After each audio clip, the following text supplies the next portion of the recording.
Très heureuse de vous retrouver pour cette nouvelle émission. Bonjour chez vous, c'est votre rendez-vous quotidien avec l'actualité au plus près de chez vous grâce à nos partenaires de la presse quotidienne régionale, des télévisions locales et des ondes des radios. Nous sommes ensemble pendant 1h30 et on va commencer avec la sénatrice du jour. C'est Monique Lubin, sénatrice socialiste des Landes. Elle est avec nous, on va l'entendre dans quelques instants. Dans une demi-heure, l'invité politique Sacha Houlier, le député La République En Marche de la Vienne. Et puis enfin, dans le Club des Territoires, on continuera à parler des municipales. On ira notamment à Marseille où l'élection n'en finit pas. Suspense, toujours la cité phocéenne élira son maire samedi. Mais qui dirigera la ville? Les tractations se poursuivront. Ça sur place avec Guilhem Ricavi, le directeur des rédactions du groupe La Provence. Mais avant cela, voici les principales informations de ce jeudi 2 juillet. Année record dans la lutte contre la fraude fiscale. Gérald Darmanin a annoncé que l'État avait récupéré 12 milliards en 2019, le fruit de la stratégie menée depuis 3 ans pour lutter plus efficacement contre la fraude, selon les mots du ministre. Gérard Larcher présente ce matin les 50 propositions du Sénat en matière de décentralisation, conclusion d'un groupe de travail en vue de préparer la loi 3D, des mesures qui concerneront notamment l'autonomie financière des collectivités ou encore le droit à la différenciation. Et puis le Sénat a voté hier les textes sur la dette sociale et sur l'autonomie. Il pose le principe de la création d'une 5e branche de la sécurité sociale dédiée à l'autonomie et ajoute 136 milliards de dettes au trou de la Sécu. Les sénateurs ont voté une règle d'or pour assurer un équilibre des comptes de la sécurité sociale. Et on commence donc avec la sénatrice du jour. Bonjour Monique Lubin. Bonjour. Merci beaucoup d'être avec nous ce matin, sénatrice socialiste des Landes. On va longuement parler bien sûr avec vous des questions sociales, de ces textes qui ont été votés hier au Sénat, mais aussi de l'hôpital. Mais on va commencer par ce qui est l'actualité du jour ici au Sénat. Et c'est Gérard Larcher qui va présenter ce matin ses propositions en matière de décentralisation. 50 propositions, conclusion d'un groupe de travail. Que faut-il en attendre? La réponse avec Audrey Vuettaz. Les 50 propositions seront présentées par Gérard Larcher, mais tous les groupes politiques du Sénat ont participé à la réflexion. Une abstention bienveillante de la droite et du centre nous a permis de faire passer notre proposition de résolution. Tous veulent plus de liberté pour les collectivités locales. Parmi les grands thèmes, des sujets demandés depuis longtemps par plusieurs associations d'élus, des sujets qui ont même figuré dans des projets de loi comme l'inscription du droit à la différenciation locale dans la Constitution. En clair, adapter l'action publique, l'aménagement du territoire par exemple aux spécificités locales, en trouvant la juste mesure pour ne pas tomber dans le fédéralisme. Gérard Larcher l'évoquait déjà lors de ses vœux en janvier. La différenciation, dès lors qu'elle est définie et organisée, ne remet pas en cause le principe d'égalité. Au contraire, elle peut même constituer un moyen de garantir l'égalité, notamment l'égalité des chances qui aujourd'hui, on le sait bien, n'est pas vraiment assuré. Autre thème, l'argent. Pour le Sénat, l'autonomie financière des collectivités doit être garantie. Un moratoire sur la réforme actuelle des finances locales pourrait être demandé. La Chambre haute pourrait aussi s'appuyer sur la gestion de crise du Covid-19 pour demander l'attribution de nouvelles compétences aux départements et aux régions. Les présidents de région pourraient ainsi prendre la tête des ARS. Avec ces propositions, les sénateurs disent vouloir restaurer l'unité nationale et réaffirmer le rôle des élus locaux. Comprendre la reconstruction du pays, entreprise par Emmanuel Macron, ne se fera pas sans eux. On voit les orientations du Sénat sont à l'écoute des associations d'élus, plus d'autonomie financière, un droit à la différenciation. Vous les approuvez, vous, ces orientations, Monique Lubin? Alors, ce que je voudrais dire, c'est que notre groupe a aussi fait des propositions. Je crois que vous recevez mon collègue landais Éric Kerrouche demain matin. Exactement. Et on a reçu votre président de groupe, Patrick Caner, hier, pour en parler. Voilà. Et donc, nous, en tout cas, nous sommes favorables à une réflexion sur une nouvelle ère de décentralisation. Parce que je pense que les collectivités territoriales ont prouvé qu'elles étaient notamment capables de réactivité importante. On l'a vu lors de cette crise du Covid-19. Elles ont prouvé aussi qu'elles prouvent au quotidien qu'elles sont capables d'innovation, mais elles sont un peu bridées dans leur fonctionnement et aussi dans leur financement parce que nous sommes, alors je dis nous parce que je suis toujours conseillère départementale, nous sommes toujours suspendus à ce que l'État va décider en matière de finances. On nous a enlevé petit à petit toute autonomie financière. On a enlevé aux collectivités territoriales quasiment, au moins pour les départements que je connais bien, toute autonomie financière. Et ça n'est pas possible parce que nous sommes les départements, les régions les communes bien évidemment, sont des collectivités qui sont quand même extrêmement proches de leurs concitoyens et qui sont, me semble-t-il, les mieux à même de connaître les réalités du terrain et d'apporter des réponses. Alors, donc bien ça veut dire évidemment, que l'autonomie financière, c'est une priorité pour vous, appliquer le principe qui décide paye, pour reprendre la formule de François Baroin? l'autonomie financière, c'est une priorité. Oui, bien évidemment, parce que sans autonomie financière, on n'a pas vraiment une autonomie de décision sur ce que nous pouvons faire.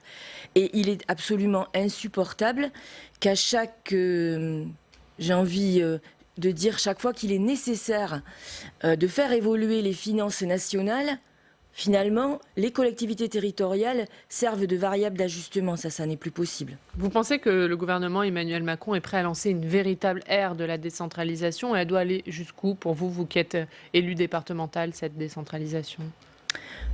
Je ne sais pas si le gouvernement est prêt à lancer une véritable ère de décentralisation. Vous savez, ce que le gouvernement nous a donné à voir depuis 3 ans dans un certain nombre de domaines me laisse, on va dire, dubitative. Voilà, c'est-à-dire que nous sommes habitués à des allers-retours et finalement, il n'y a pas de feuille de route, c'est évident, et du coup, nous sommes un peu... moi, je pense en tout cas qu'il faut que nous allions jusqu'à la possibilité donnée aux collectivités territoriales d'expérimenter, de se différencier, là je suis assez d'accord, tout en gardant bien évidemment un socle commun. Nous restons quand même, un pays, un et indivisible, j'ai envie de dire. Et il faut à la fois que certaines collectivités puissent maîtriser des sujets pour donner les mêmes chances à tout le monde, mais les mêmes chances à tout le monde, c'est aussi une compétence de l'État. Allez, on va parler d'un autre sujet d'actualité, c'est le Ségur de la santé. Conclusion demain du Ségur de la santé. Qu'est-ce que vous en attendez, vous, de ces conclusions? Là aussi, je suis un peu dubitative parce que je lis ce que disent les principaux intéressés. Pour certains, les sommes avancées sont suffisantes et en tout cas prometteuses et vont permettre d'augmenter les salaires des infirmiers, des aides-soignants de manière conséquente. Pour les médecins hospitaliers, eux disent qu'on est loin du compte. Donc je vous avoue que j'attends les conclusions. Là aussi, je suis assez dubitative. Je pense que sur l'hôpital, on part vraiment de très très loin. Je pense que des erreurs, plus que des erreurs, peut-être même des fautes, ont été commises depuis longtemps. C'est-à-dire par la droite et par la gauche? Par la droite et par la gauche. Pour ce qui concerne la gauche, je pense que nous aurions dû revenir sur la logique financière qu'avait mise en place Roselyne Bachelot, parce qu'il ne faut pas oublier quand même que je pense qu'une grande partie des maux viennent de là, c'est-à-dire transformer l'hôpital finalement en machine économique. Je pense que nous aurions dû revenir là-dessus.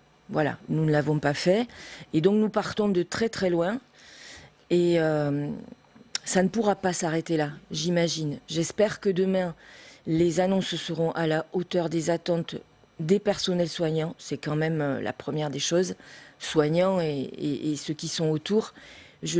À lire les réactions des uns et des autres, j'attends de voir. Allez, on va continuer à parler de ces questions. Le Sénat qui s'est penché hier sur la dette sociale et la perte d'autonomie. On va en parler avec notre journaliste parlementaire Steve Jourdain.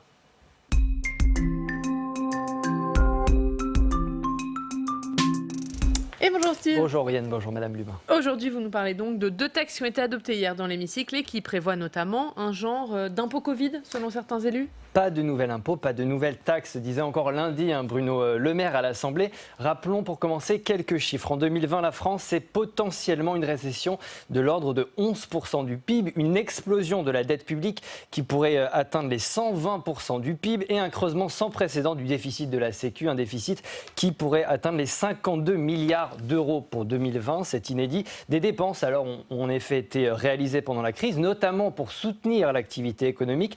Écoutez ce que disait Emmanuel Macron sur ces dépenses, c'était le 14 juin dernier. Nous ne financerons pas ces dépenses en augmentant les impôts.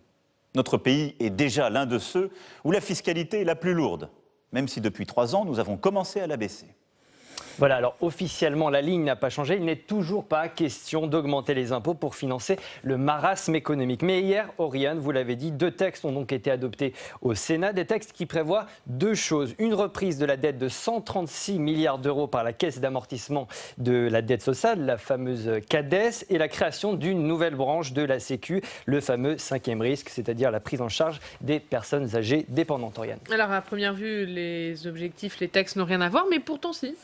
C'est précisément ce qu'ont dénoncé hier les sénateurs, de textes qui n'ont rien à voir, mais concentrons-nous sur le transfert de la dette vers la CADES. La CADES, c'est la Caisse d'amortissement de la dette sociale. Elle a été créée en 1996 par le gouvernement Juppé. Elle visait alors à financer la sécurité sociale selon une idée très simple. Chaque génération doit financer elle-même ses dépenses de sécurité sociale sans en transmettre le coût aux générations suivantes. Pour remplir cet objectif, Oriane, vous payez la CRDS. Vous n'êtes pas la seule, je vous rassure. Tous les mois, vous êtes prélevé sur votre salaire à hauteur de 0,5% de vos revenus. C'est inscrit sur votre fiche de paie, comme sur celle de tous les salariés, peu importe leurs revenus. Or, c'est précisément pour rembourser une partie de la dette due à la crise du Covid que le gouvernement souhaite prolonger dans le temps ce dispositif. Le dispositif devait en effet prendre fin en 2024. L'exécutif va l'étendre jusqu'en 2033. 9 ans de plus donc de prélèvement sur nos salaires. À gauche de l'hémicycle, Madame Lubin, hier, on a dénoncé un impôt Covid qui ne dit pas son nom. Pour la sénatrice apparentée PS, Sophie Taillé-Polian, c'est à l'État et non à la Sécu d'assumer le poids des décisions politiques prises lors de la crise sanitaire. Écoutez. Aujourd'hui, la dette de l'État est donc transférée, cette dette exceptionnelle qui résulte majoritairement de choix politiques pour répondre à un événement lui-même exceptionnel et mondial et qui ne relève pas d'une anomalie structurelle des comptes sociaux. Et nous pensons que la sécurité sociale doit financer les dépenses sociales et on ne doit pas lui faire porter des choix politiques du gouvernement. Voilà, Monique Lubin, on a constaté hier une sorte de front commun PS communiste contre ce dispositif du gouvernement. Concrètement, comment on doit financer cette nouvelle dette Covid et les déficits qui se creusent depuis le début de la crise sanitaire ? Tout simplement en laissant cette dette à l'État. C'est à l'État de rembourser cette dette. Nous sommes sur un événement extraordinaire, exceptionnel. Je ne vois pas pourquoi ce serait aux comptes sociaux de payer cette dette, parce qu'il faut bien que les Français comprennent, on est sur des débats extrêmement techniques, mais il faut que les Français comprennent que toute la dette qui est transférée à cette fameuse caisse nécessitera un remboursement, que ce remboursement, il sera pris sur le budget, sur la loi de finances de la sécurité sociale, c'est-à-dire tout ce qui concerne les comptes sociaux de ce pays. Moi, je vais même vous dire ce que je pense. Je pense que nous assistons à une organisation du déficit de la sécurité sociale, ni plus ni moins. Parce que on va nous dire dans quelques années, le plus tôt possible, dès que les effets de cette crise ne se feront plus sentir, c'est pour ça que je dis le plus tôt possible, on va nous dire, mais regardez, les comptes de la sécurité sociale, ils sont extrêmement déficitaires. Regardez la dette Covid que nous avons à rembourser. Donc, pourquoi pas, il faut peut-être revenir sur la réforme des retraites. Il faut peut-être aménager les remboursements de la sécurité sociale. Enfin, tout ce que paye la loi de finances de la sécurité sociale, tout ce qui concerne la loi de finances de la sécurité sociale. Voilà. Et donc, en faisant prendre cette dette, finalement, par le budget de la sécurité sociale, on plombe les comptes de la sécurité sociale et on met en danger la pérennité de notre protection sociale. Et c'est pour ça que moi je... Alors c'est pas ce que dit Olivier Véran. Olivier Véran, il dit qu'il met ça dans cette caisse spéciale pour garantir que la Sécu puisse payer les prestations sociales en temps et en heure. Non. Non. L'État pourrait très bien prendre ces 136 milliards d'euros. D'ailleurs, il faut bien savoir que dans ces 136 milliards d'euros, il y a un peu de tout. C'est fourre-tout. Il y a notamment les 13 milliards d'euros de la dette de l'hôpital dont on nous disait qu'elle serait prise en charge par l'État. Bon, il y a un peu de tout, et il aurait suffi que ce soit l'État qui l'engrange, excusez-moi, j'ai envie de dire, on n'en est plus à 130 milliards d'euros près, je n'exagère pas en disant cela. On sait que l'État est en train d'emprunter de manière absolument considérable et dans des conditions qui sont aujourd'hui favorables et avec une politique de la BCE qui va être favorable. Pourquoi va-t-on plomber les comptes de la sécurité sociale en lui faisant payer des choses qu'elle n'a pas à payer? Je trouve que c'est grave. Et quand Bruno Le Maire dit « il n'y a pas d'impôt supplémentaire », c'est faux. Pour vous, Bien c'est un sûr. impôt déguisé? Mais bien sûr, puisqu'on prolonge la CADES jusqu'en 2033. Et donc, on prolonge les cotisations de tout le monde jusqu'en 2033. Mais à la Donc c'est une limite, augmentation claire des impôts qui ne dit pas son nom. de la fiscalité qui exactement, ne dit pas son nom. exactement. Donc on assume un point, c'est tout. Sur justement la dette de l'hôpital, le Sénat qui a refusé par contre de Oui. transférer la dette de l'hôpital dans cette caisse spéciale, et Adrien Taquet qui représentait le gouvernement hier regrette cette décision et dit que ça prive les hôpitaux d'une bouffée d'air qui était très fortement attendue. Qu'est-ce que vous dites? Non mais là je pense qu'on se moque du monde. Voilà, je le dis très clairement. Une fois de plus, la dette de l'État va supporter l'après-Covid. Pourquoi ne pas avoir laissé ces 13 milliards d'euros dans la dette de l'État? Je rappelle en plus que c'était un engagement avant le Covid de l'État. Voilà. Donc je pense qu'on se moque du monde. L'autre texte qui était examiné hier, on en a parlé, c'est la création de cette 5e branche Oui. de la Sécu dédiée à la perte d'autonomie. Oui. Alors, 5e branche dont le principe est acté, mais le financement est renvoyé à plus tard. Oui. Le gouvernement parle d'une conférence de financement mi-septembre. Est-ce que pour vous, du coup, c'est une coquille vide? Ah oui, oui, j'ai même dit qu'elle risquait de faire pchit. La création d'une 5e branche, quand on est socialiste, ça parle. Puisque nous sommes favorables à la création d'une 5e branche depuis très longtemps. Donc forcément, ça parle. Mais dans ces conditions, certainement pas. Au détour d'une loi concernant la dette sociale, si nous avions osé, nous parlementaires, proposer cela au détour de cette loi, on nous Et d'un aurait, amendement même. et d'un amendement, on nous l'aurait enlevé, on nous aurait dit c'est un cavalier législatif, ça n'a rien à voir avec la loi, circuler, il n'y a rien à voir. Mais là, c'est le gouvernement qui propose, donc tout est possible. Créer une 5e branche autonomie, ça nécessite une réflexion extrêmement poussée. Qu'est-ce qu'on y met? Qu'est-ce qu'on met dans l'autonomie? Est-ce qu'il s'agit juste d'assurer aux Français les moyens de financer leur autonomie quand ils seront en perte d'autonomie, enfin leur protection d'autonomie plutôt, mais ou est-ce qu'on y met aussi tout le secteur du handicap? Est-ce qu'on y met toute la politique qui permet de prévenir l'autonomie et comment on finance? Puisque on sait que le nombre de personnes concernées va exploser dans les 10 à 15 ans qui viennent. Or là, c'est On au parle de 10 détour millions de voilà. plus de 75 ans d'ici 2040. Donc là, c'est au détour de cette loi, ça n'a strictement rien à voir. Et en plus, le financement n'est pas assuré, puisque pour l'instant, on parle d'un prélèvement, d'un abondement de 0,15% de CSG à la CADES, à la caisse, voilà, ça y est, le nom ne me revient plus, pour pouvoir financer l'autonomie, la CNSA, pour pouvoir financer l'autonomie, mais c'est 1 milliard d'euros qui seront prélevés uniquement là-dessus, qui seront dédiés à l'autonomie. Avec 1 milliard d'euros, on ne fait rien, puisque le rapport Libault a chiffré à 7 milliards d'euros les besoins en année pleine pour une réelle réforme de l'autonomie.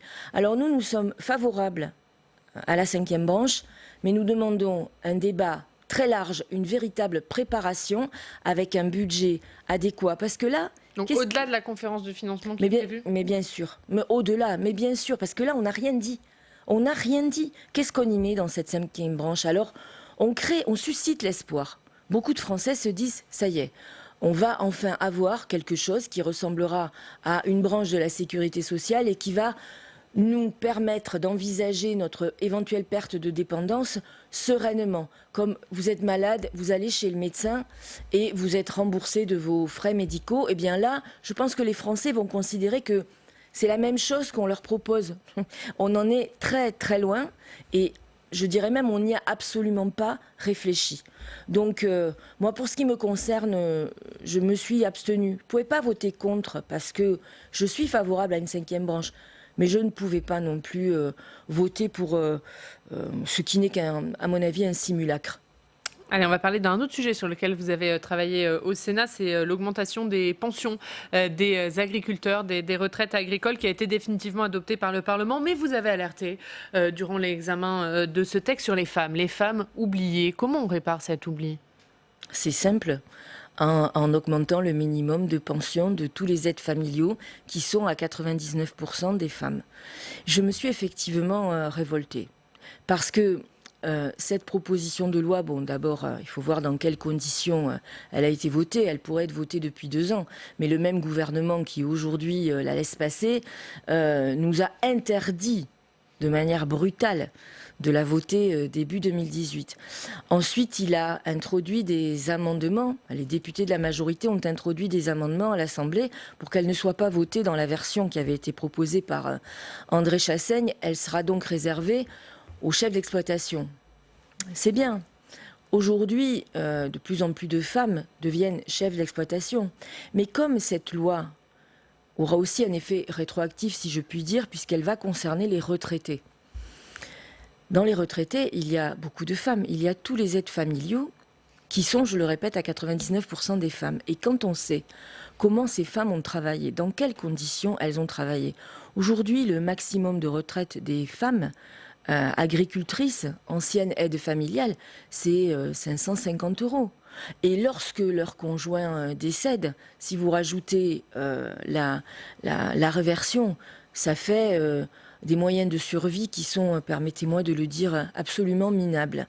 Ces femmes, durant toute leur carrière, elles ont été invisibles. Moi, je les appelle les invisibles de l'agriculture. Elles n'avaient pas de statut, pas de salaire, pas de cotisation. Et aujourd'hui, on les prive de cette revalorisation, mais ça me révolte. Les mots ne sont pas assez forts pour vous dire ce que je ressens.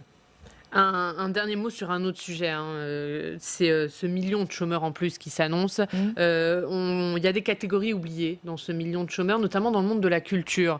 Il y a eu des efforts qui ont été faits par le gouvernement pour les intermittents avec cette année blanche, mais est-ce que vous alertez sur le sort des autres personnels qui ne sont pas des intermittents? Oui, et ça va bien au-delà du monde de la culture.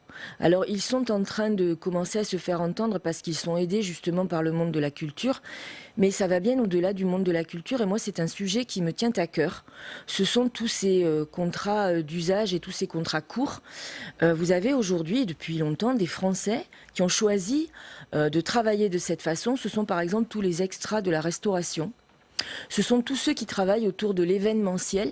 Alors, l'événementiel culturel, mais l'événementiel familial aussi, j'ai envie de dire, et qui travaillent toute l'année, qui ne font jamais appel aux minima sociaux ou quasiment jamais au chômage, et qui là sont à l'arrêt depuis le mois de mars et pour longtemps. Et nous avons des témoignages extrêmement poignants de gens qui se retrouvent d'ores et déjà au RSA. Et personne ne parle d'eux. En voilà une autre catégorie d'invisibles. Personne ne parle d'eux. Voilà, c'est pour ça que je me suis intéressée à ce mouvement qui a été lancé et j'aimerais bien... Vous savez, tout ce qui est proposé, c'est un moratoire, le même moratoire qu'ont obtenu les artistes, voilà, qui gèlent leur droit au chômage pendant 1 an. Ça serait déjà une avancée extraordinaire et j'avoue que je ne comprends pas bien qu'on ne les entende pas. Moi, j'ai essayé d'alerter, mais je m'entends répondre, mais non, ils ont les mêmes droits que les autres au chômage.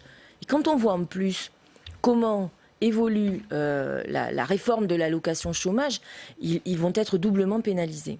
En tout cas, le message est passé ce matin, on vous a entendu. Avant de terminer, on va regarder votre revue de presse, Monique Lubin, avec Steve Jourdain qui revient.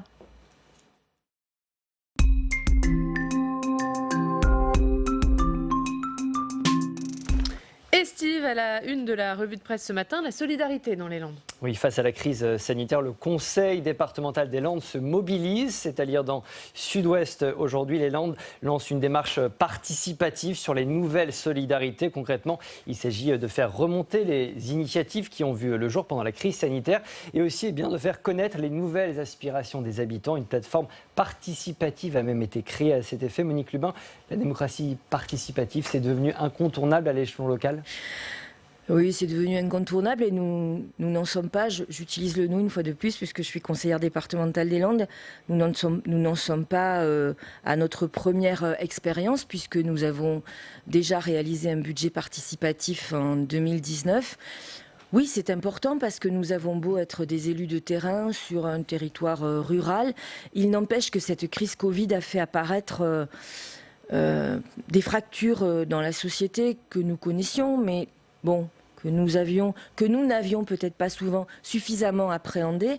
Et c'est une façon de donner la parole aux Landais et ensuite à nous de réfléchir en tant qu'élus pour être en capacité de leur proposer des nouvelles solidarités qui correspondront à leurs aspirations. Je crois que c'est important. Autre démarche de solidarité dans la région, distribution de chèques vacances. C'est gratuit, c'est offert par la région Nouvelle-Aquitaine. Près de 7 millions d'euros de chèques vacances vont être distribués aux familles modestes. Objectif, leur permettre de partir cet été, mais aussi de soutenir le secteur du tourisme, un secteur qui, on le sait, est particulièrement touché par la crise sanitaire. Et on termine, Steve, avec cette offensive des associations contre l'éolienne. 165 associations de Nouvelle-Aquitaine attaquent le schéma régional d'aménagement du territoire. Principal reproche adressé aux autorités publiques, la construction prévue de 1600 éoliennes supplémentaires sur le territoire. Selon ces associations, cette construction a été décidée sans consultation préalable des habitants. Elle menacerait même la paix sociale, d'après le collectif en question. Et merci beaucoup. Merci Steve. Merci beaucoup Monique Lubin d'avoir été avec nous ce matin. Dans 2 minutes, on va recevoir Sacha Houlier. C'est le député La République En Marche de la Vienne. Avant de le recevoir, on va regarder un extrait des questions d'actualité au gouvernement. Elles avaient lieu hier au Sénat. Et c'est la sénatrice Sophie Primas qui a interrogé la ministre Elisabeth Borne sur la fermeture de Fessenheim. Lundi dernier, la centrale nucléaire de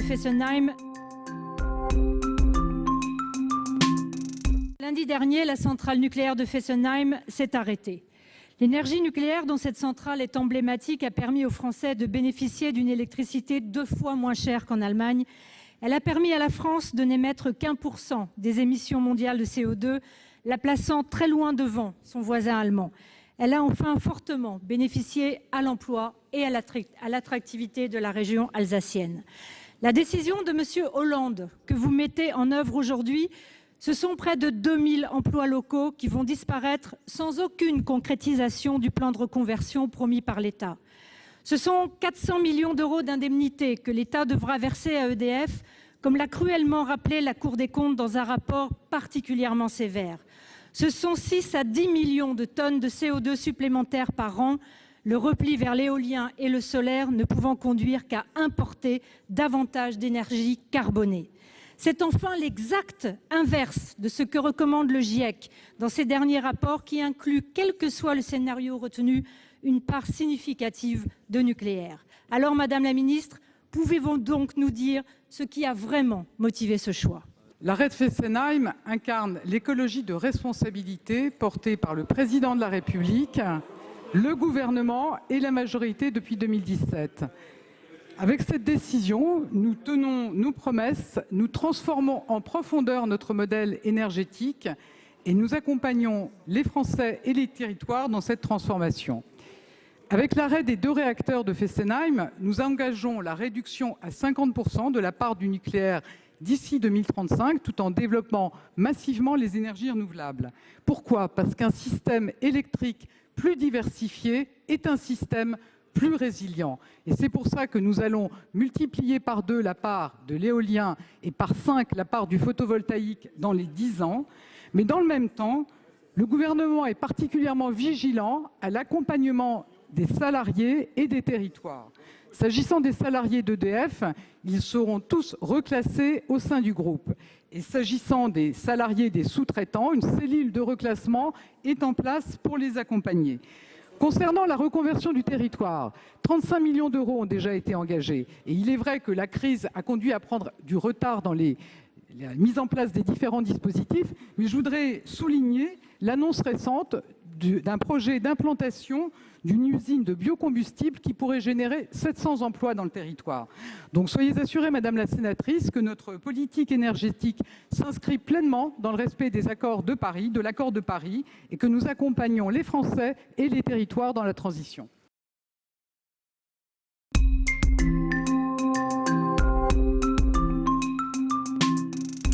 notre invité politique ce matin, c'est Sacha Houlié. Bonjour. Bonjour. Merci beaucoup d'être avec nous, député La République En Marche de la Vienne. On est ensemble pendant 20 minutes pour une interview en partenariat avec la presse quotidienne régionale représentée par Florent Buisson. Bonjour Florent. Bonjour. Journaliste à La République du Centre. On commence avec le secteur de l'aéronautique en grande difficulté. Sacha Houlié, 5000 emplois qui vont être supprimés chez Airbus d'ici l'été 2021, 7500 emplois menacés chez Air France, et ce malgré les 15 milliards mis sur la table par le gouvernement pour aider le secteur aérien. Est-ce que c'est un camouflet pour l'État ? D'abord, il faut rappeler quelle est l'orientation que nous prenons sur ces secteurs et sur la relance économique. Ce qu'on assume, c'est de faire de la dépense publique pour soutenir tous les secteurs en difficulté. Vous avez évoqué le secteur de l'aéronautique, je vais y revenir précisément, mais il y a le secteur du BTP, de la culture, de l'automobile. Et sur ces sujets-là, on le dit, on est keynesianiste, on fait de la dette publique, on relance et on investit. Et on assume, nous l'État, dans la droite ligne de ce qu'on a construit également avec les prêts garantis, avec les fonds de solidarité, avec l'activité réduite, on va en reparler également, mais on assume. Donc c'est l'orientation. Pour l'aéronautique, c'est 15 milliards d'euros. Et ces 15 milliards d'euros qui se manifestent par de la commande publique, où l'État va investir, 15 milliards d'euros qui se manifestent pour de l'investissement, des renouvellements de flotte, la protection et la préservation des emplois, et à la fin, la protection des salariés. Et sur le chiffre que vous venez d'annoncer, c'est le chiffre initial ambitionné, si on peut le dire ainsi, par Airbus, mais ce n'est pas nécessairement le chiffre définitif, puisque d'abord, l'État a demandé à ce que Airbus protège les salariés et donc détruise moins d'emplois qu'il n'en avait prévu. On ne va pas se raconter des histoires. La filière ne va pas bien, les flottes ont été arrêtées, les commandes ont été interrompues, et donc on ne pourra pas sauver toute la filière. Mais pour vous, au final, il y aura moins de 5000 emplois détruits chez Airbus. C'est ce qu'a demandé le gouvernement, c'est ce que nous devons nous attacher à faire, et c'est ce que nous devons nous attacher à faire à la fois par les commandes que je vous ai décrites, mais aussi par les mécanismes de protection de l'emploi. Qu'est-ce que c'est ? C'est-à-dire que l'activité réduite, qu'on a vue si performante, et qui est pour la France l'une des meilleures du monde, l'activité réduite, elle doit se prolonger en longue durée jusqu'à 2 ans après la sortie du confinement. Donc, ce qui veut dire que le but, encore une fois, il est de ne pas détruire les emplois. Cette stratégie... Mais justement, quand on voit les chiffres de destruction d'emplois, alors peut-être notamment chez Air France, est-ce qu'il faut se montrer plus ferme avec Air France qui parle de 7500 destructions d'emplois ? Mais sur cette question, il faut être les plus exigeants possibles parce que c'est de l'argent public qui est consacré à la relance économique. Par contre, si on promet à tout le monde qu'on va pouvoir sauver tous les emplois, on ment. Et on ne peut pas mentir. Par contre, ce qu'on peut promettre, ce qu'on doit promettre, et ce à quoi on s'engage, c'est quelque chose qui est un des marqueurs idéologiques de la République En Marche. On a été élu en 2017 pour lutter contre le chômage de masse. Jusque-là, on y était parvenu jusqu'à cette crise. Cette crise qui était d'abord sanitaire et qui est maintenant économique et sociale. Et on y était parvenu parce qu'on est persuadé que sur des mécanismes comme le dialogue social avec des accords, comme ça va être le cas, sur des mécanismes comme l'activité réduite, eh bien, on peut permettre de protéger l'emploi industriel. On avait recréé de l'emploi industriel. À la sortie du confinement, on arrive tout de suite à recréer des emplois, certes bien moins que ce qu'on a détruit jusqu'à présent. On va reparler de ces emplois, mais par exemple sur Air France. Sur Air France, il y a ce chiffre de 7 milliards qui sont en fait des prêts garantis par l'État. Est-ce qu'il aurait fallu recapitaliser clairement Air France de ces 7 milliards ? Mais pas que, parce que si vous voulez, le panel est assez large. Il y a effectivement du prêt garanti, il y a effectivement des fonds d'investissement, il y a effectivement des achats publics. Et puis vous voyez que le panel, il est très large. Le panel, il est très large. Et on ne néglige aucun outil. Par contre, on demande, lorsque ces outils sont utilisés, qu'ils fassent l'objet de contrôle. Et le but du Parlement, soit dans le cadre des différents projets de loi de finances qui sont votés, soit dans le cadre du projet de loi rectificatif, parce qu'effectivement, on en a voté 1, 2, on est en train d'examiner le 3e, soit dans le cadre du futur projet de loi de finances pour 2021, qui sera un morceau impressionnant. Parce qu'il va contenir des mesures qui seront de soutien au plan de relance, qui n'ont pas encore été toutes adoptées. Des mesures d'urgence, mais est-ce que ce n'est pas tout le secteur de l'aéronautique, pardonnez-moi, qui est à réinventer finalement à l'aune de cette crise ? C'est précisément ce que nous avons dit. C'est précisément ce que nous avons dit. Lorsque nous avons pris les plans sectoriels, 18 milliards pour le tourisme, plus d'1,5 milliard pour la culture, 15 milliards pour l'automobile, 15 milliards pour l'aéronautique. Si on aligne ces chiffres-là, ça ne parle pas aux Français. Ça ne veut rien dire. Par contre, quand on rentre dans le détail, quand je vous disais que... Ça, c'est de l'aide financière. Est-ce que derrière, il y a une réflexion globale sur un secteur qui est en danger aujourd'hui ? On va prendre l'exemple de l'aéronautique tout de suite. Donc on se dit qu'effectivement, il y a un investissement pour de la commande publique. Et ce que l'on fixe aussi comme cap, c'est qu'à horizon 2035, on est le premier avion zéro carbone. Et donc finalement, l'idée, elle est de se dire, instruit de la crise de 2008... Airbus tiendra jusqu'à 2035 ? Instruit de la crise de 2008, où il y avait eu des primes à la casse qui avaient été faites, mais sans objectif de long terme de transformer l'économie. sur l'aéronautique ou sur l'automobile, on veut que la relance économique, elle permette aussi de faire la transition écologique. Et ça, pour le coup, c'est un défi. Est-ce que nous y parviendrons? C'est un pari. On ne peut pas dire aujourd'hui, c'est sûr et certain, on va y arriver. Par contre, c'est l'ambition que nous nous donnons. Et ça, il faudra ensuite pouvoir le suivre. C'est pour ça qu'il y a des parlementaires. Au-delà sur ces questions d'emploi, on parle d'1 million de chômeurs supplémentaires, voire plus malheureusement. Est-ce que les dispositifs prévus par le gouvernement sont suffisants ou est-ce que vous dites qu'il faudra aller encore plus loin? D'abord, ce qu'il faut admettre sur cette question, et encore une fois, je vous disais que sur ces questions d'emploi, c'est quelque chose qui nous est absolument cher, c'est ce que nous avons le plus porté dans la campagne de 2017 et c'est ce qui nous préoccupe le plus. Avec ce chiffre que je vais vous donner à l'instant, de dire que s'il y a eu aujourd'hui des milliers et des centaines de milliers de destructions d'emplois, notamment par l'arrêt de l'intérim, avec un décrochage incroyable de l'intérim, on a eu dès le mois de mai, dès la reprise, 150 000 nouvelles créations. Donc, ce qui est finalement assez fort. Dans ce que nous avons créé, nous avons cherché d'abord à protéger les entreprises qui emploient. C'est les fonds de solidarité, c'est les prêts garantis, et c'est toute la protection de l'appareil productif. Ensuite, ce qu'on a cherché à protéger, ce sont les compétences. Ce qu'on ne veut pas, c'est de détruire de l'emploi industriel, de détruire de l'emploi qualifié, parce que les compétences que l'on détruit maintenant, les emplois finalement qui font l'objet de licenciements ou d'arrêt d'activité, on les recrée que très difficilement. Et donc, si on ne protège pas ces salariés, eh bien, on se prive de compétences pour la reprise que nous espérons le plus tôt possible. C'est pour ça que l'activité réduite, ou le chômage partiel, appelez-le comme vous voulez, ça m'est égal. Mais c'est pour ça que ce dispositif, il a été le plus généreux du monde pendant le confinement. Il est demeuré, à la sortie du confinement, comme l'un des plus protecteurs. Et des négociations ont été entreprises avec tous les syndicats, qui sont assez demandeurs et assez porteurs de ces mesures. Parce que tant au MEDEF qu'à la CFDT ou à la CGT, vous avez des échos qui sont favorables à ces mesures. À condition que ça soit pris en charge par l'État et pas par les entreprises. Il faut garder la même répartition de prise en charge entre l'État et les entreprises pour vous? Sur cette question-là, il y a deux types de discussions. Il y a une discussion sur comment c'est aménagé dans les entreprises avec notamment des accords. Vous savez que c'est aussi notre culture que de dire on fait confiance aux salariés au plus proche du terrain et on voit par ailleurs que c'est possible puisque vous avez on en parlait avec le secrétaire général de Force ouvrière qui dit nous c'est possible, on est capable de le faire. Donc des accords dans les entreprises au plus près pour sauver l'emploi là où il existe dans les territoires et puis ensuite une activité réduite avec derrière un montant de prise en charge qui aujourd'hui est de 85%, qui est au 1er octobre sera de 60%, mais naturellement donc il baissera. Pour vous, il faut qu'il baisse. Ce sera progressif. Ce sera progressif. Et on parle d'un objectif 1er octobre. Donc vous voyez qu'on n'est pas là pour sabrer. On sera peut-être au plus fort de la crise économique à ce moment-là. Eh bien, dans ce cas-là, nous poserons la question, collectivement, gouvernement et Parlement, de savoir s'il ne faut pas rehausser les mesures. S'il ne faut pas reprendre en charge plus de salaires. S'il ne faut pas pouvoir avoir une action... Ça peut baisser et remonter à un moment donné? Sur l'emploi, nous avons une religion absolue, c'est la protection des salariés. Je vais vous donner un seul exemple pour qu'on puisse être lucide, qui est un exemple qui est assez actuel. On a fait la réforme de l'assurance chômage par décret, avec 3 types de mesures. La dégressivité, puisque ça allait mieux, donc la période d'indemnité baissée, les taxations sur les contrats courts, et puis ensuite la question de l'assurance chômage pour les indépendants, pour tout le monde. Dès lors que la conjoncture économique s'est retournée, elle a changé, eh bien on s'est dit que les 2 premiers types de mesures, soit l'indemnisation sur une période plus courte, soit la taxation des contrats courts, notamment en intérim ou sur des secteurs comme la restauration, l'hôtellerie, ça n'était plus tenable.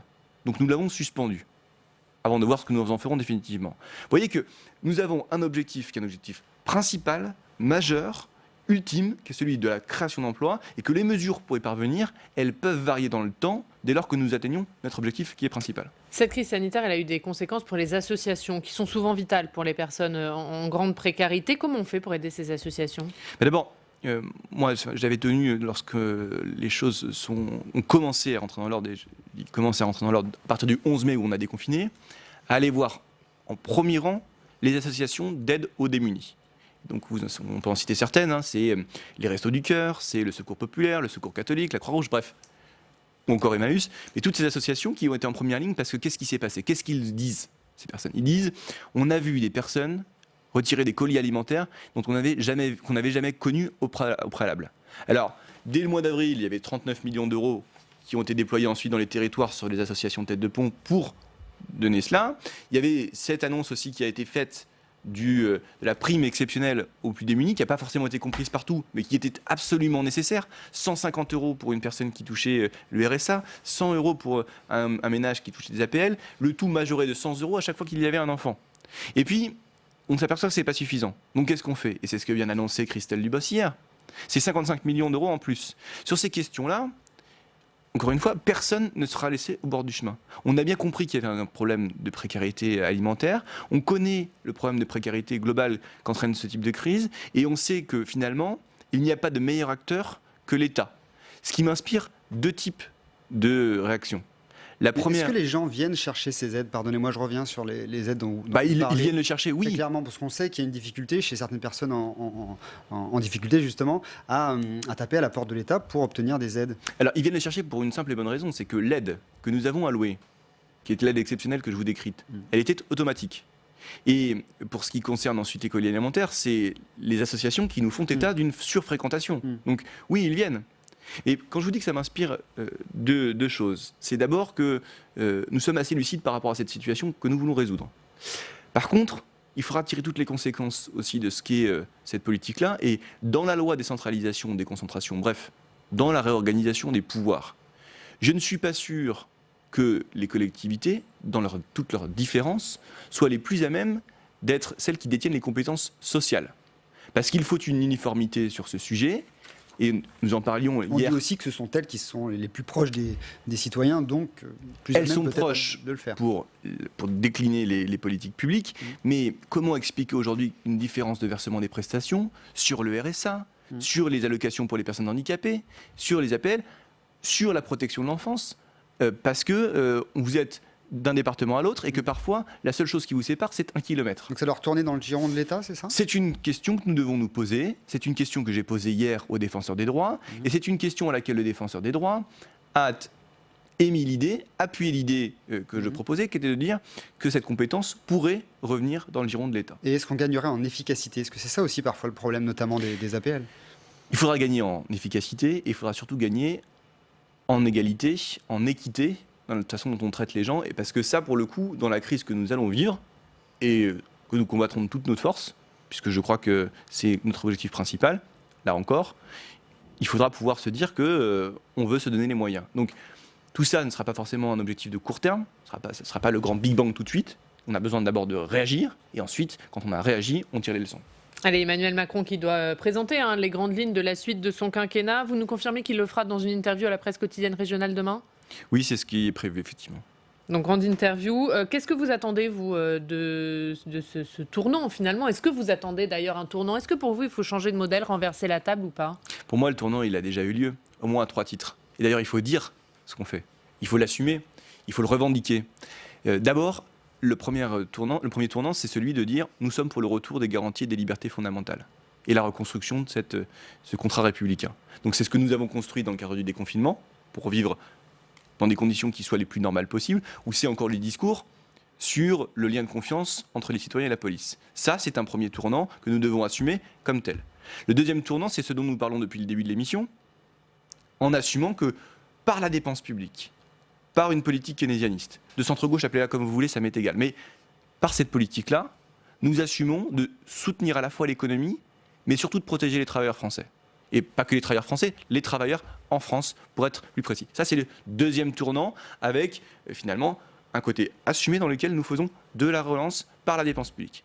Et le troisième tournant, c'est que nous avions commencé le quinquennat par une phrase qui était celle protectrice des accords de Paris, « Make our planet great again ».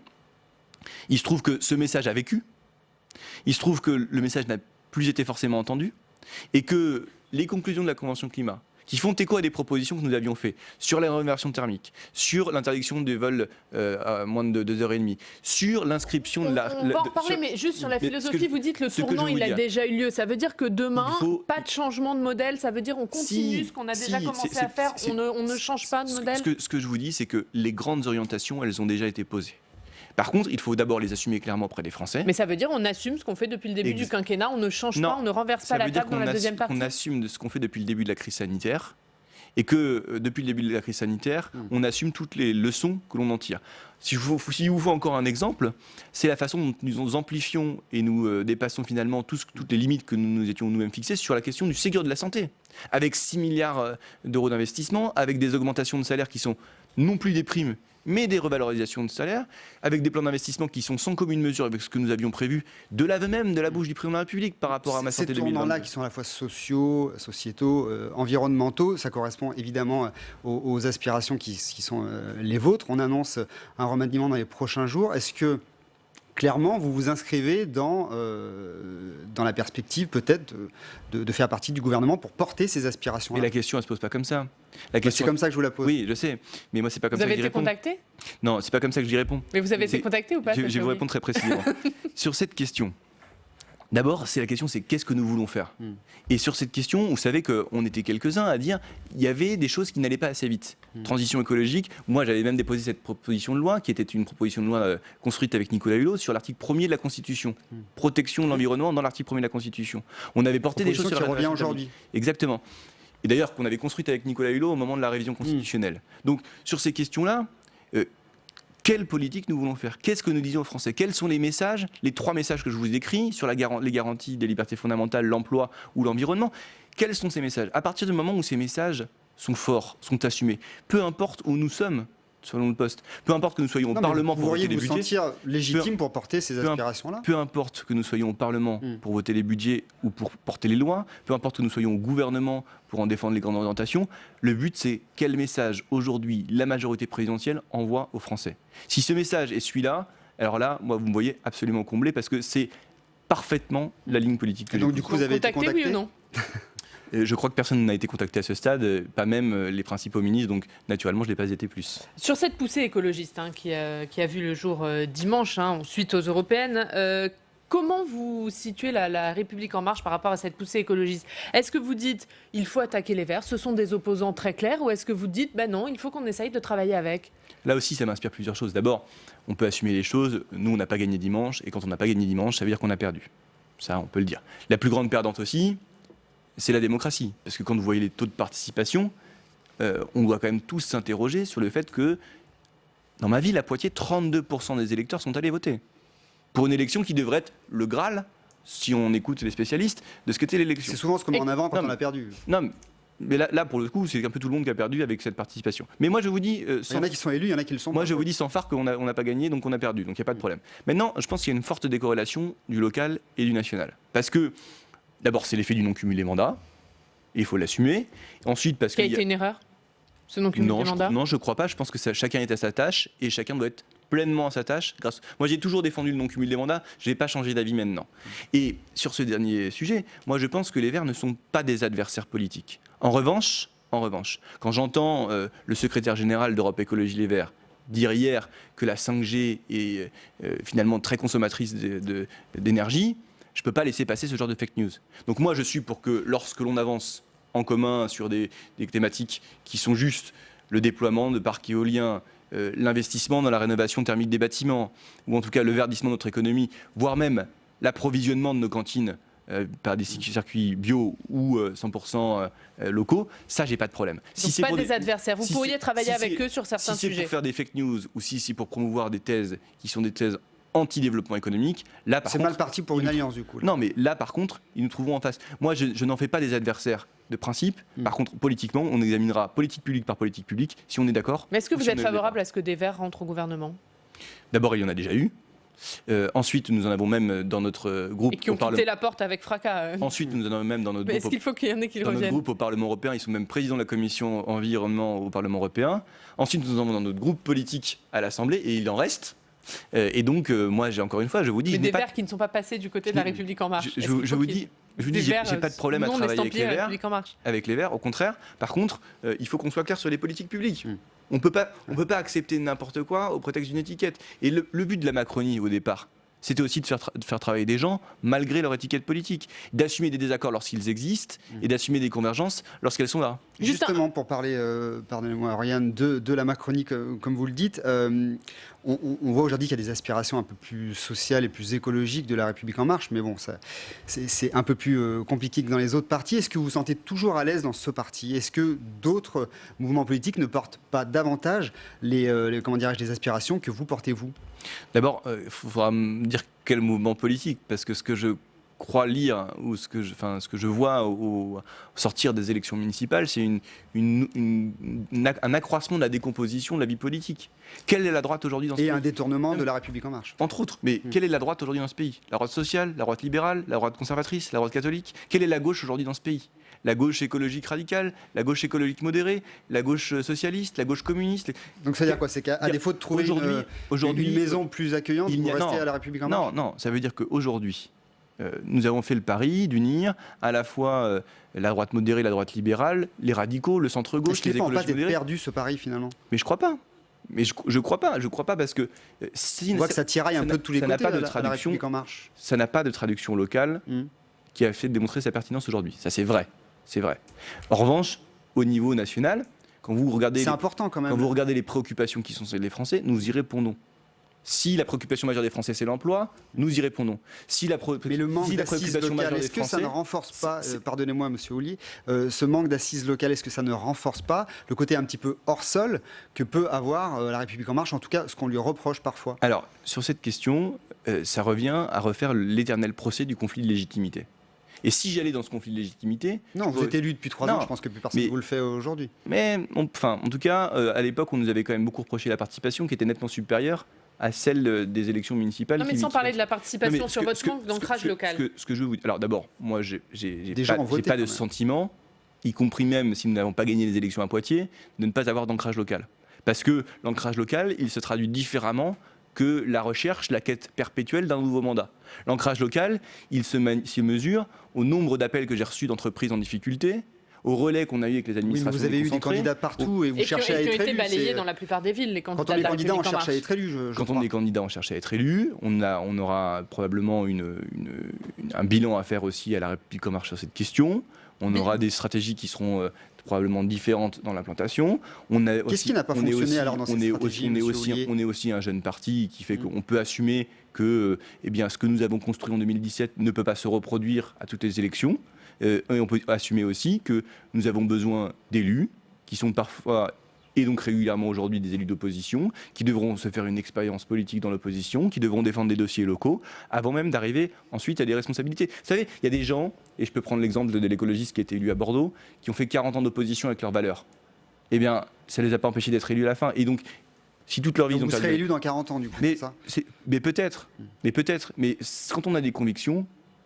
Moi, vous savez, j'étais strauss-kahnien au Parti Socialiste. C'était pas vraiment la tendance qui a permis de gagner ni en 2006, ni en 2011, ni en 2012. C'est mes idées aujourd'hui que j'estime au pouvoir. Et c'est ce qu'on a décrit lors de cette émission sur les différentes lignes et orientations. Ce qui veut dire que quand on conserve ses opinions profondes, ses convictions, eh bien, peu importe le moment où ça arrive, mais il faut se battre pour ce pourquoi on croit, parce que c'est comme ça qu'il faut faire de la politique. Et merci beaucoup d'avoir été avec nous ce matin. Merci Sacha Houlié, merci Florent d'être venu. Demain, 2 invités politiques. On va donner la parole à ces maires, justement, nouvellement élus dimanche dernier à 8h. On sera à Montpellier avec Mickaël Delafosse, le nouveau maire, et à 8h15 avec Jeanne Barséguian, la nouvelle maire de Strasbourg. Merci beaucoup d'avoir été avec nous. C'est l'heure tout de suite du Club des Territoires. La Mutuelle nationale territoriale, la mutuelle des agents des services publics locaux, vous présente le Club des Territoires. NJ, acteur engagé dans la transition zéro carbone des régions, vous présente le Club des Territoires.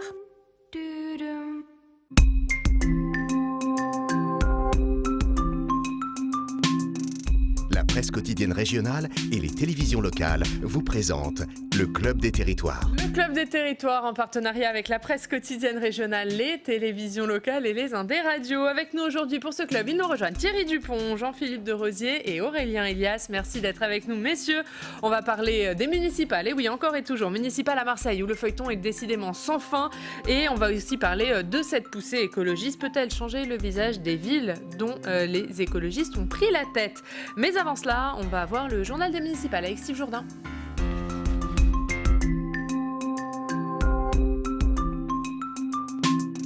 Et bonjour Steve. Et Steve, dans votre journal de campagne aujourd'hui, comme à chaque élection, des recours sont déposés pour annuler les élections. Oui, c'est le cas à Bondy ou encore à Villejuif, où le maire sortant veut annuler l'élection. Il a perdu, il veut refaire le match. Franck Le Boëlec, maire LR sortant, conteste la victoire du PC Pierre Garzon. Selon lui, l'élection aurait été viciée. Pas plus d'informations pour l'instant sur les éléments qui font l'objet de cette contestation, de ce recours en annulation. Dans ce journal également, cet entretien de Pierre Urmic, le nouveau maire écologiste de Bordeaux. Entretien accordé à nos confrères de 20 minutes et dans lequel il se dit convaincu qu'on ira à terme vers une interdiction pure et simple de la voiture. Pour l'heure, il dit se contenter des pistes cyclables post-Covid. Dans certaines communes, l'élection municipale n'est pas terminée. Faute de candidats, de nouveaux scrutins seront en effet organisés à la rentrée. L'information est à retrouver dans Ouest France. En attendant ces nouvelles élections, les communes en question seront placées sous administration préfectorale. Dans ce journal également, un léger mieux dans la parité hommes-femmes. 5 femmes devraient être aux commandes dans les 10 plus grandes villes de France. Paris, Nantes, peut-être Marseille, Strasbourg, Lille. Petit bémol toutefois, selon les calculs du Centre de recherche politique de Sciences Po, la part des femmes maires se situerait à seulement 20% sur l'ensemble des communes de France. Et puis on termine, Oriane, avec Jean-Pierre Laporte. Jean-Pierre Laporte, c'est le nouveau maire de la petite commune de Lablachère, c'est en Ardèche. Le lendemain de sa victoire, Jean-Pierre Laporte a tenté de pénétrer dans sa mairie, mais la serrure avait été changée entre-temps. Jean-Pierre Laporte n'est pas parvenu à ouvrir la porte. Je suis sûr que vous allez longuement en débattre avec vos invités, Oriane. On adore ce genre d'histoire, Steve. Merci beaucoup, merci pour ce journal de campagne. On va commencer ce club avec ce dont vous venez de parler, Steve, et notamment ce chiffre sur la parité. La parité, comme l'a dit Steve, qui s'améliore dans les grandes villes, puisque 5 des 10 plus grandes villes devraient être tenues par des femmes. Je dis devraient parce qu'on va parler de Marseille dans quelques instants. Mais en revanche, seulement 20% de femmes dans la totalité des communes. Oui, c'est la parité partout progresse. Au niveau des élus, des conseillers municipaux, on a une parité presque parfaite puisqu'il y a des obligations au niveau des candidatures. Après, évidemment, c'est au niveau des responsabilités exécutives qu'il y a la plus grosse difficulté. Mais on constate qu'effectivement, année après année, mandat après mandat, il y a le progrès. La dernière fois, il y a eu Paris qui avait effectivement là aussi basculé. Maintenant, peut-être Marseille. Il y a quand même de bonnes chances parce qu'il y a 2 chances sur 3 que ce soit une femme. Parce que si c'est pas Michel Rubirola, ce sera sa challenger. Mais s'ils s'accordent sur un entre-deux, peut-être choisiront-ils un homme. Ça, on ne sait pas. Sur la parité, Aurélien. Oui, dès le premier tour, le Haut Comité à l'égalité femmes-hommes disait que la progression était plus que limitée et s'en inquiétait. Là, il y a un effet un peu déformant du nombre de femmes à la tête de grandes villes. C'est une bonne nouvelle, mais ce ne sont que les grandes villes. Et entre guillemets, le pire est probablement à venir, puisqu'on sait que la parité fait des scores encore bien pires au niveau de la tête des intercommunalités, que ce soit les métropoles, les grandes communautés urbaines, communautés d'agglo. On est à 7% sur le dernier mandat de femmes à la tête d'interco. Ça risque de ne pas être beaucoup mieux sur ce mandat qui vient. Et puis autre information développée par Steve dans ce journal de campagne, c'est notamment Pierre Urmic. Pierre Urmic, c'est le nouveau maire de Bordeaux qui dit qu'il est convaincu qu'à terme, il faudra aller vers une interdiction pure et simple de la voiture. Alors on a beaucoup parlé des conséquences politiques de cette poussée des écologistes, mais cette victoire, c'est une victoire des écologistes, elles vont avoir des conséquences concrètes dans de nombreuses villes. Est-ce que ça peut changer le visage de ces villes, Thierry ? Incontestablement, on a vu déjà, vous avez vu monter la polémique, votre invité Sacha Houlier en a parlé tout à l'heure, sur le développement de la 5G. Par exemple, je pense que les adversaires politiques des écologistes vont essayer de montrer qu'il y a un hiatus entre la préservation de l'environnement et le développement économique. Ils vont faire ce qu'ils ont déjà commencé à faire durant la campagne, notamment durant la campagne de second tour. Ils vont faire des écologistes les ennemis du développement économique. Ils vont les caricaturer en apôtres de la décroissance et de la lampe à huile. Je pense, quand on regarde Grenoble, on n'a pas l'impression que Grenoble s'est enfermé dans une spirale de récession. Aurélien, sur ces conséquences pour les villes. Il y aura un autre dossier sur lesquels les écolos vont être très attendus, voire caricaturés par les opposants, c'est le dossier de la sécurité. On sait que pour le coup, dans ces grandes villes, les candidats à Bordeaux, mais dans les autres métropoles, ont dit qu'ils voulaient mettre l'accent sur des polices de prévention, des polices municipales qui aient vraiment un rôle différent des polices nationales qui ne soient pas leurs supplétifs. Et on entend déjà la critique qui était déjà celle de l'entre-deux tours sur ça va être les exécutifs du laisser-faire. Donc très vite, les écolos vont devoir montrer que leurs idées de la police de la sécurité peuvent être mises en place. Et montrer qu'ils peuvent diriger des villes au-delà des questions traditionnelles d'écologie. Et au-delà de l'exemple de Grenoble, qui est un exemple réussi. Ça, c'est la responsabilité de n'importe quel maire, d'être en mesure de diriger une ville. Et en réalité, la question ne se pose pas seulement pour les écologistes, se pose pour n'importe quel maire nouvellement élu, pour peu qu'il soit jeune et au pire une femme. Là, tout le monde lui tombe dessus en disant est-ce qu'il va être capable ? Et l'expérience passée a montré que justement, les équipes municipales étaient parfaitement à mesure d'assumer leurs responsabilités, pour peu qu'il y ait un parti politique derrière, effectivement installé et qui joue son rôle d'accompagnement dans la gestion des collectivités. Avec un enjeu politique peut-être particulier pour les Verts, montrer qu'ils sont un parti de gouvernement ? Oui, et Éric Piolle, qui ne voulait pas faire de Grenoble le laboratoire, mais qui est quand même une vitrine de ce que peuvent faire les écologistes lorsqu'ils sont à la tête d'exécutifs, il était très pragmatique dans sa conduite des affaires. Moi, je sais que je l'avais interrogé sur la sécurité. Il disait, bon, on n'est pas les caméras, ça ne sert pas à tout partout, mais en tout cas dans les lieux privés, dans les halls d'immeubles, dans ce genre de choses, ça peut avoir un intérêt pour faire baisser la criminalité. Donc voilà, il faut sortir des caricatures et se mettre au travail. Allez, on va aller à Marseille, Marseille où le feuilleton des municipales n'en finit pas. On va retrouver Guilhem Ricavi. Bonjour Guilhem, ravi de vous retrouver, directeur des rédactions du groupe Bonjour, La Ariane. Provence. Alors Guilhem, on va parler avec vous dans quelques instants de ce feuilleton des municipales, mais en une de La Provence, c'est un autre feuilleton marseillais, c'est l'OM. Ouais, c'est effectivement l'OM qui a la une du journal, parce que depuis la proposition de rachat de l'Olympique de Marseille par Morad Boudjelal, l'ancien patron du RCT, le rugby club de Toulon, ici à Marseille, on ne cesse de parler effectivement d'une nouvelle page qui pourrait s'écrire. Alors du côté de l'Olympique de Marseille, Franck McCourt, par la voix du président Jacques-Henri Hérault, dément toute intention de vendre. Mais voilà, chaque jour revient de façon récurrente cette idée, et on s'est intéressé dans la Provence à ces dernières décennies où les offres d'achat du club marseillais se sont multipliées avec des fantasmes parfois les plus fous. Si je vous dis 2007, Oriane, vous allez vous souvenir par exemple de l'épisode Jacques Cachecar, un homme d'affaires canadien qui voulait racheter l'OM. Bon, l'affaire s'était mal finie. Il avait terminé en prison pour escroquerie. Voilà, feuilleton de l'OM qu'on va continuer à suivre. Avant de parler du feuilleton des municipales, un mot sur cette initiative de Renaud Muselier. Guilhem, c'est la fête des terrasses. Oui, une initiative de Renaud Muselier qui, conscient que le secteur du tourisme dans la région est important, conscient que ce secteur est en souffrance avec cette crise du Covid, a organisé hier une grande fête dans l'esprit un petit peu de la fête des voisins. L'idée, c'est de faire revenir les gens dans les bars et les restaurants, et il a donc organisé cette fête des terrasses avec les producteurs de vin rosé. C'est une des fiertés de la région Provence, un petit peu partout dans la région, et il a lancé cette opération, cette jolie opération en fanfare, en musique sur le port de Cassis hier soir, et comme cela dans de très nombreuses villes de la côte, on a fait la fête avec de la musique, du rosé évidemment avec modération. Évidemment, Guilhem. Allez, on va parler du feuilleton des municipales, puisque malgré le second tour dimanche dernier, on ne sait toujours pas aujourd'hui qui sera le ou la plutôt maire de Marseille samedi.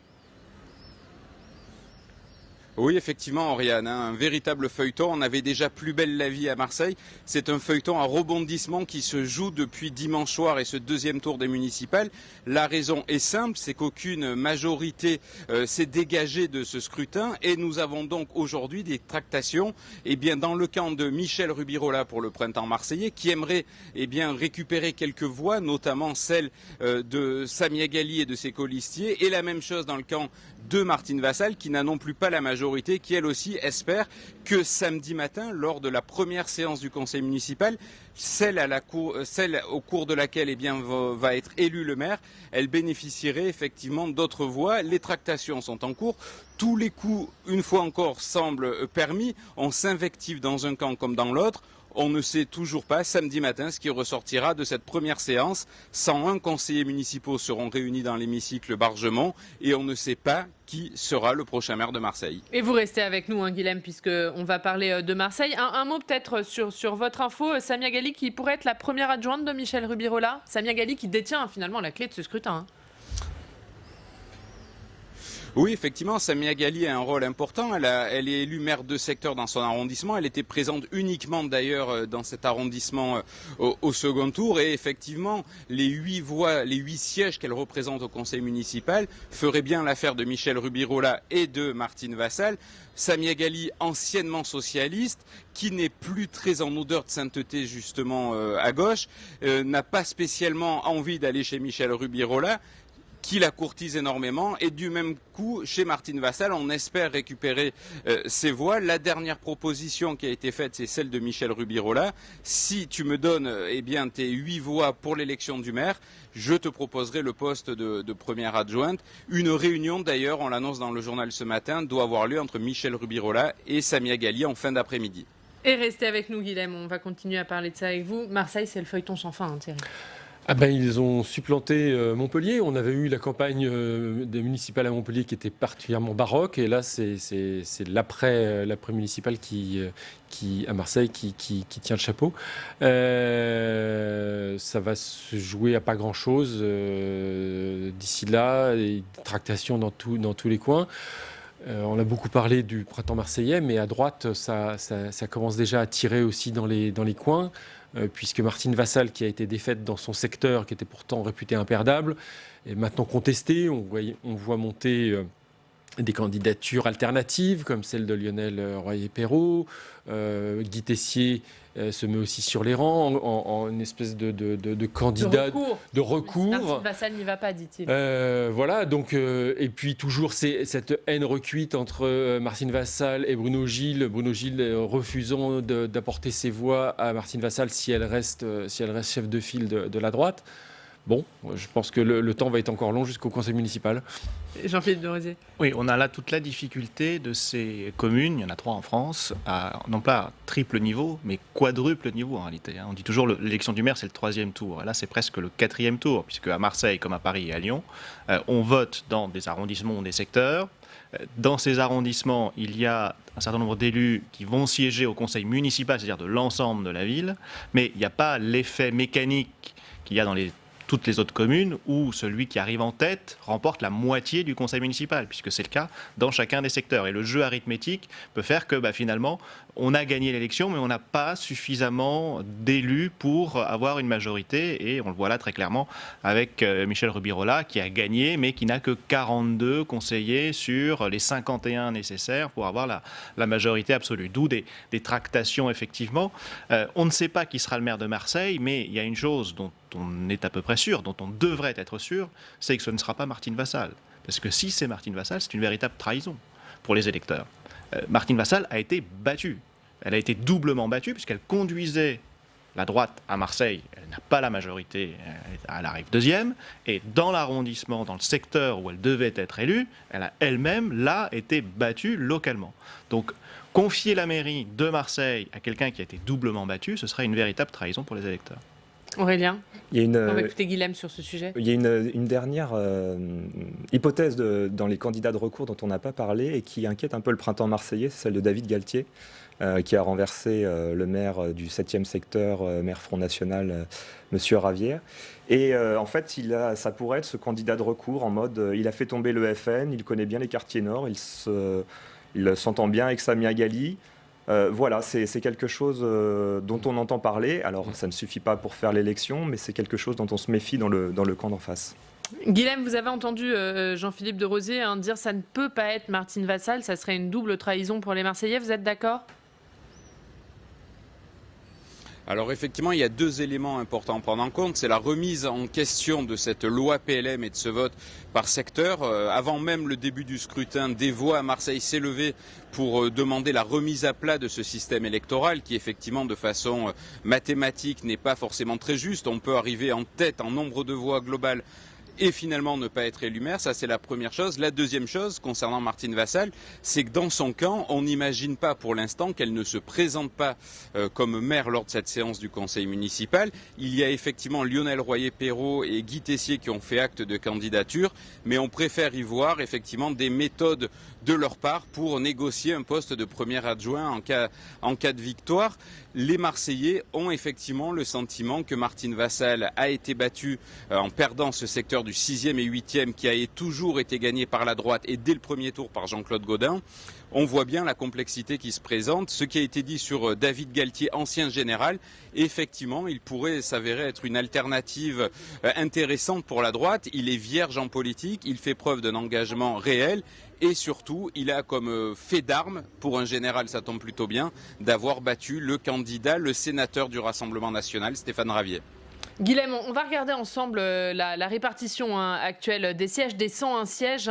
On le disait, 42 sièges pour Martine Vassal, pour Michel Rubirola, 42 sièges pour Michel Rubirola, 39 pour Martine Vassal, 3 pour Bruno Gilles, ce qui fait que si Martine Vassal et Bruno Gilles s'allient, on pourrait se retrouver avec 42 sièges pour Michel Rubirola, 42 sièges pour Martine Vassal. Est-ce que c'est envisageable que samedi, il y ait un blocage total ou pas ? C'est envisageable parce qu'effectivement, on en parle dans nos colonnes ce matin. Bruno Gilles, qui a passé des mois à expliquer qu'il ne soutiendrait jamais Martine Vassal, eh bien Bruno Gilles semble aujourd'hui faire preuve de plus d'ouverture et dire qu'il n'a pas envie que sa famille politique perde. On imagine derrière l'action de Renaud Muselier, le président de la région Sud, qui aime bien être dans ce rôle un petit peu de père de la droite marseillaise et qui inviterait Bruno Gilles à faire un choix de la raison, c'est-à-dire à donner ses voix, celles de ses colistiers, à Martine Vassal, pour permettre à la droite de garder la ville de Marseille. On peut se retrouver avec un blocage total, du coup ? Alors, le blocage total, j'y crois assez peu, en tout cas au niveau de l'élection. Parce que il faut la majorité absolue au premier tour, mais au deuxième tour de l'élection du maire, la majorité relative suffit.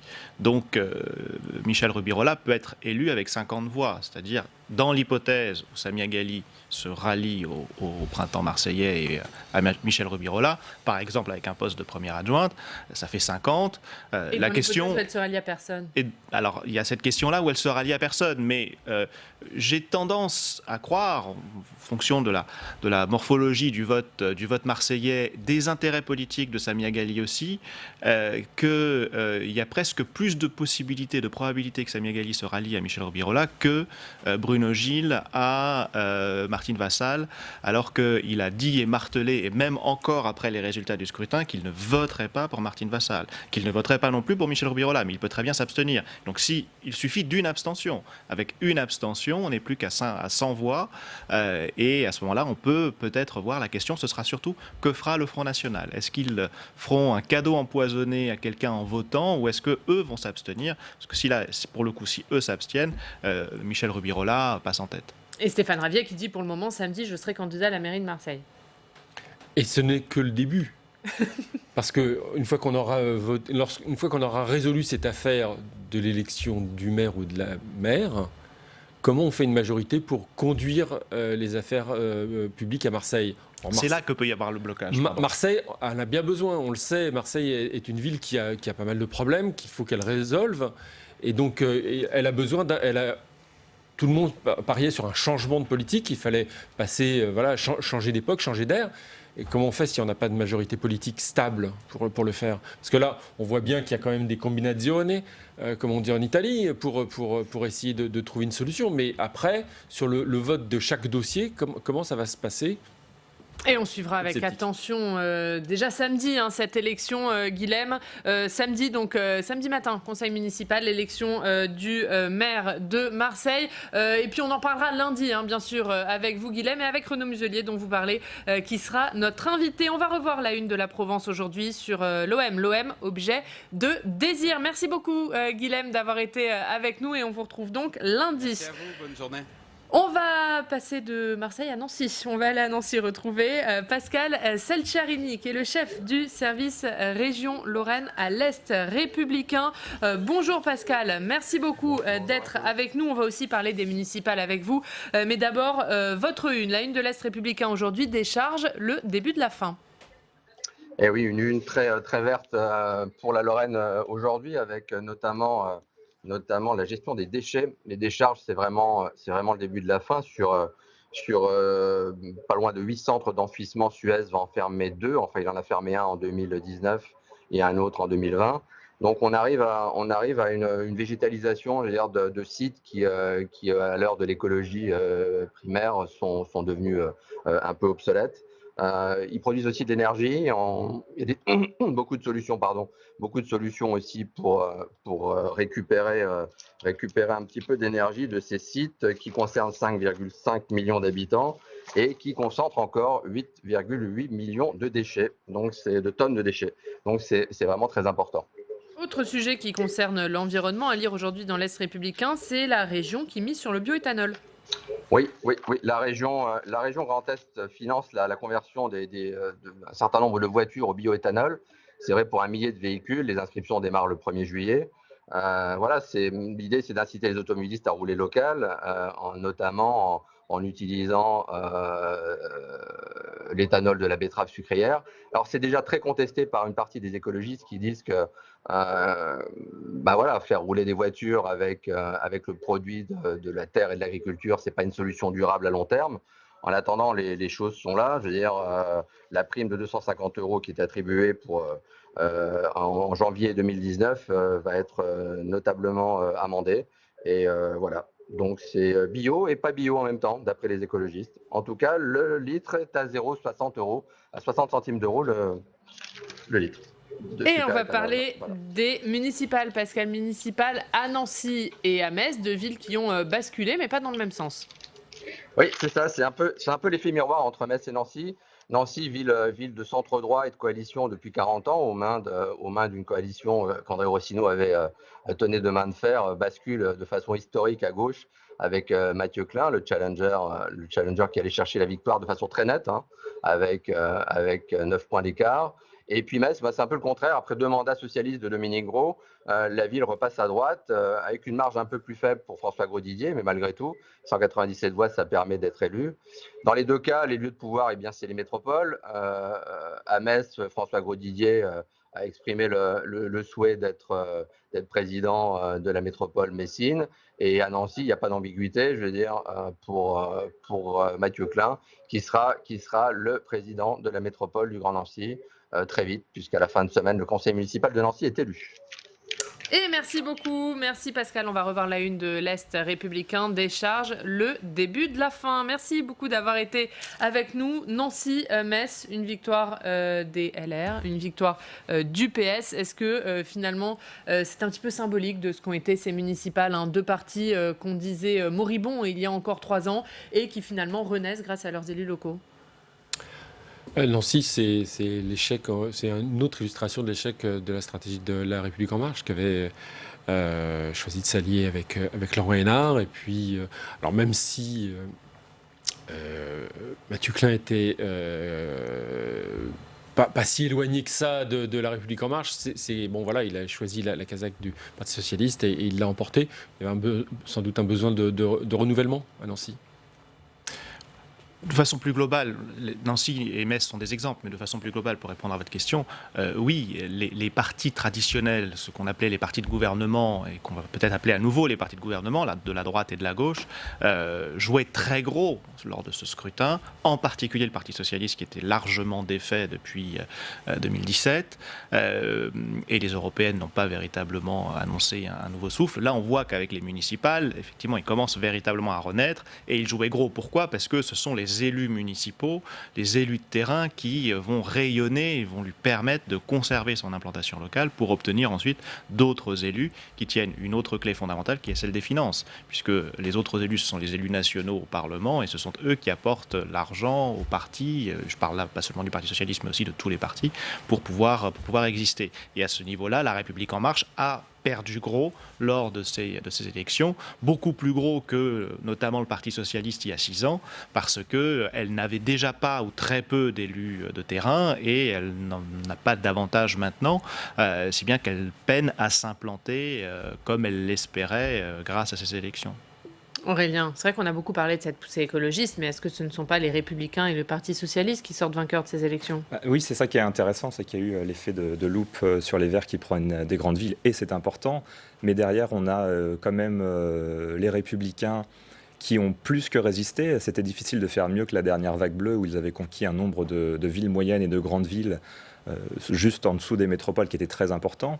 Et le PS également. Et au final, en termes de stock, même si le terme n'est pas très joli, le PS reste présent dans de nombreuses villes, des villes moyennes, des grandes agglos, des métropoles, a même reconquis Montpellier.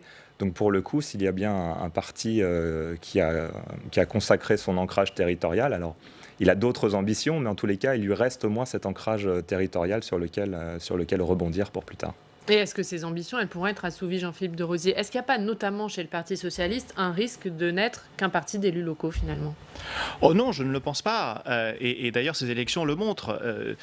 On a mis le focus sur les Verts. Mais en réalité, oui, parce qu'il y a eu des victoires symboliques portées par un tête de liste vert.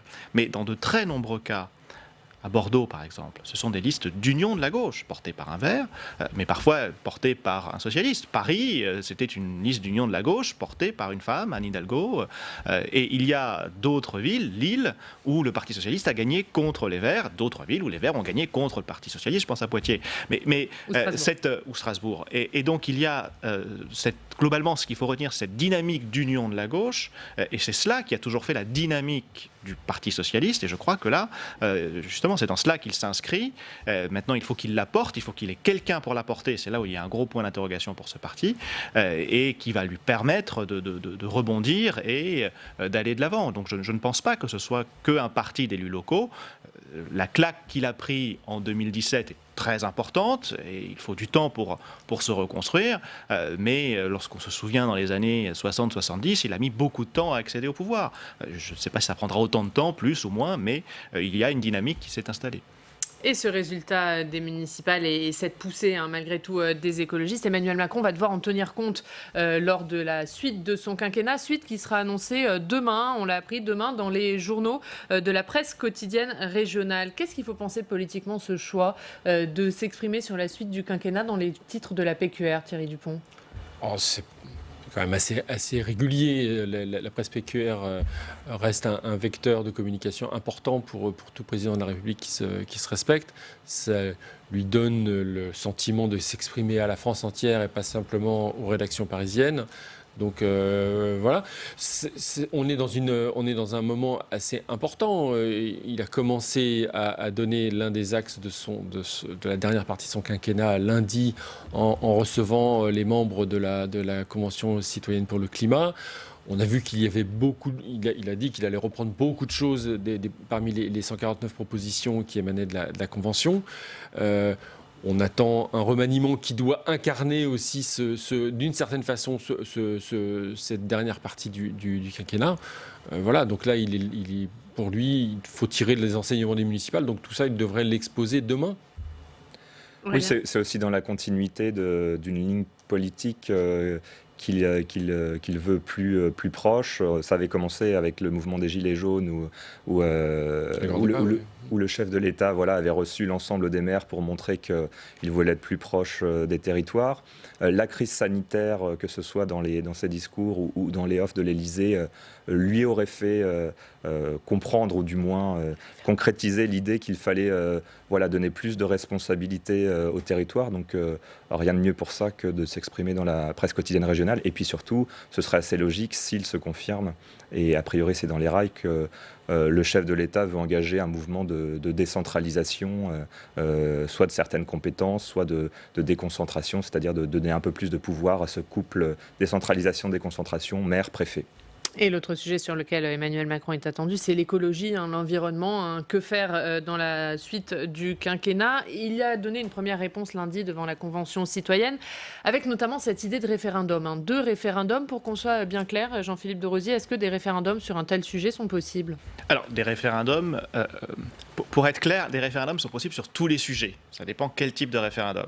Parce qu'il a aussi évoqué la possibilité d'un référendum constitutionnel. Donc, dans le cadre d'une révision constitutionnelle, là, il n'y a pas de limitation, sauf une limite qui est la forme républicaine du gouvernement, mais je ne pense pas qu'il veuille rétablir la monarchie.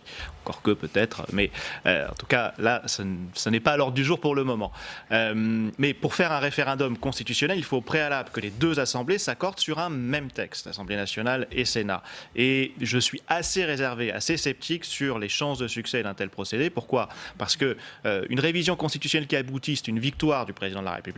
Et à mesure que l'on s'approche de 2022, je ne suis pas sûr que le Sénat soit véritablement disposé à faire un tel cadeau au président. Maintenant, l'autre type de référendum, c'est le référendum législatif sur l'article 11 de la Constitution. Et là, pour le coup, on est limité dans les domaines, mais l'environnement est possible.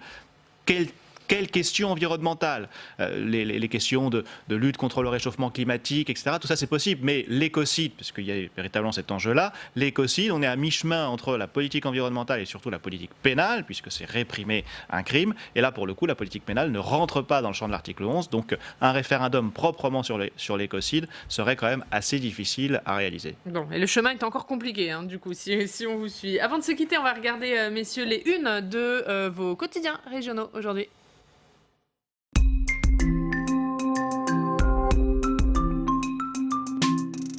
Et Steve, qu'y a-t-il à la une de la presse régionale ce matin?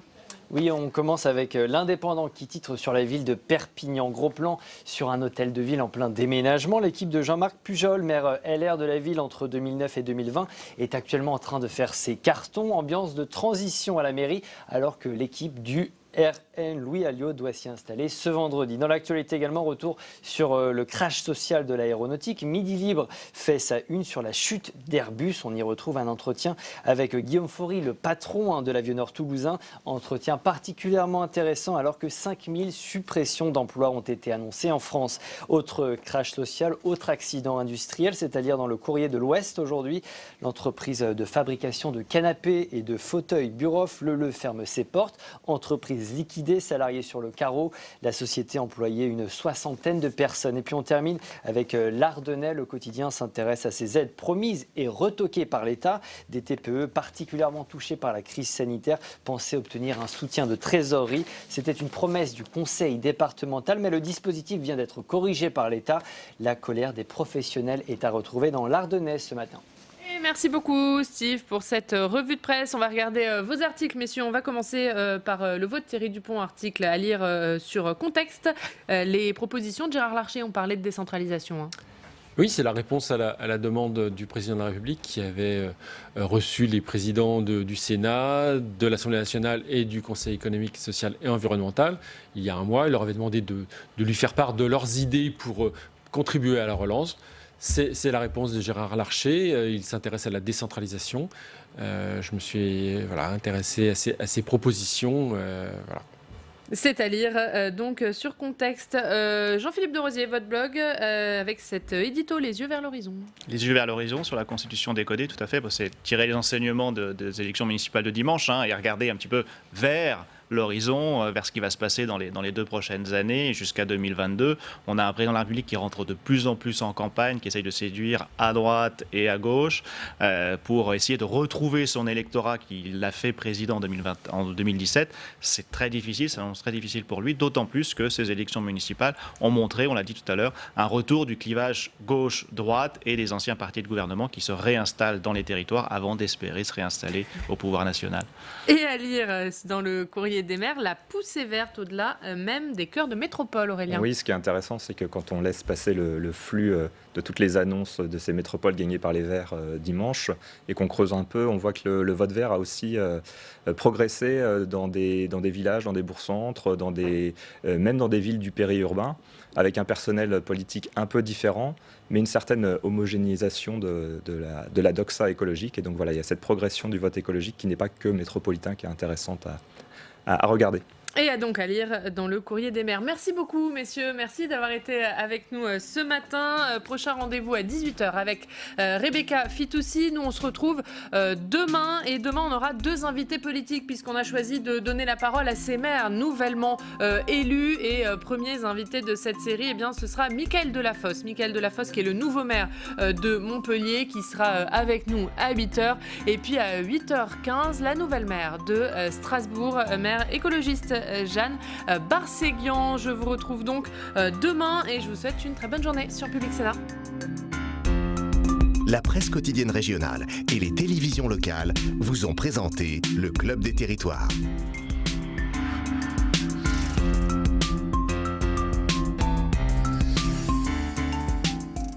La Mutuelle nationale territoriale, la mutuelle des agents des services publics locaux, vous a présenté le Club des territoires.